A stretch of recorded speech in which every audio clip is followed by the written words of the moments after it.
নাকি জায়েদের আমলে অনেক টাকা দিয়েছো, জায়েদ খান নাকি কম্বল গায়ে কম্বল ও যে চাদর উড়ানো ছিল ওই চাদর বলে তোমার দেওয়া, করোনাকালীন তুমি অনেক কিছু করেছো।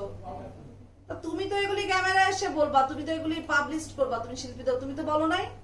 তুমি কি করেছো? নোংরা পলিটিক্স করেছো। তুমি ট্রাম্প কার্ড বানিয়ে আমার উপর জুয়া খেলেছো, যেটা তোমরা এটা করে থাকো, কুলসিত বারবার করে যাচ্ছ, আরো করো।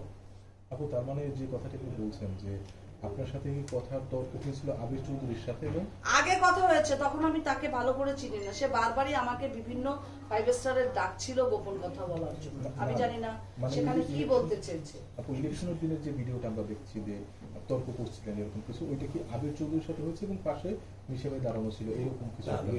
মিশা ভাইয়ের সাথে হয়নি, আবির চৌধুরীর সাথে হয়েছে। মিশা ভাই ফিরাচ্ছিল। আচ্ছা আচ্ছা আপু, আমরা শেষের দিকে সর্বোপরি আপনার এই ইলেকশন এবং এতক্ষণ যে কথাগুলো বললেন সেই সাথে প্রশাসন এবং দেশের যারা সচেতন নাগরিক আছে তাদের উদ্দেশ্যে আপনার কি বলার আছে একটু বলে আপনি। আমি এতগুলি ছবির নায়িকা, আমি 100-র উপর ছবির নায়িকা, 114টি ছবি করেছি আমি অভিনীত। সবসময় আমি চেষ্টা করেছি দর্শকদের বিনোদন দেওয়ার, দর্শকদের কাছাকাছি পৌঁছানো। আমার কথা হচ্ছে, আমি তো ইলেকশন করতে চাইনি, আমি কখনোই চাইনি আমি ইলেকশন করতে। আমি ইলেকশন করবো এটা আমি বলিও নাই দুই প্যানেলকে, তারাই আমাকে টানা হেসরা করলো, তারাই আমাকে জুয়ার ট্রাম্প কার্ড বানাইলো। কেন এই কালো টাকা দিয়ে আমাকে হারানো হলো? এই টাকার উৎস কি? যাদেরকে টাকা দেওয়া হলো তাদেরকে আইনের আওতায় এনে জিজ্ঞাসাবাদ করা হোক, তাদেরকে জিজ্ঞাসাবাদ করা হোক কেন তারা টাকা নিয়ে আমাকে হারালো। তাহলে আমাকে আগেই বলতে পারতো যে তুমি দাঁড়ায়ও না, তুমি বসে যাও। এই মানুষগুলো যদি আমাকে বলতো তুমি বসে যাও, আমি তো ইলেকশন করতাম না। কেন আমাকে এই লোক দেখানো ইলেকশন হলো? শিল্পী সমিতির এই লোক দেখানো ইলেকশনটা কেন হলো? এরকম ভাবে ইলেকশন কেন হলো? আর আমি কেন ভুক্তভোগী হলাম? আমি এর বিচার চাই, আমি সিম্পলি এর বিচার চাই। আমি এ কারণে বিচার চাই, আমি 17 আসনের বাসিন্দা।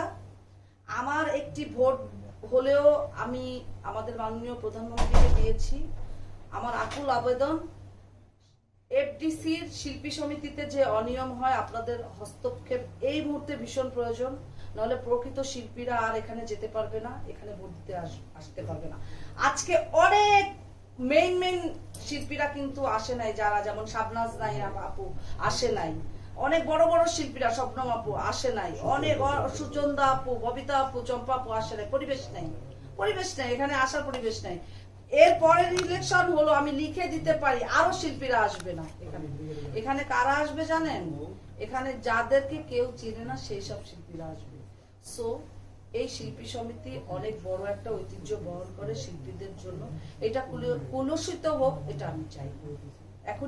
এখনই সময় এটাকে ফোকাস দেওয়ার। সরকার দলীয়ভাবে, সরকার পক্ষ যারা আছে তারা এটাকে ফোকাস দেন।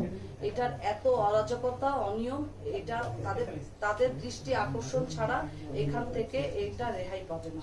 ধন্যবাদ।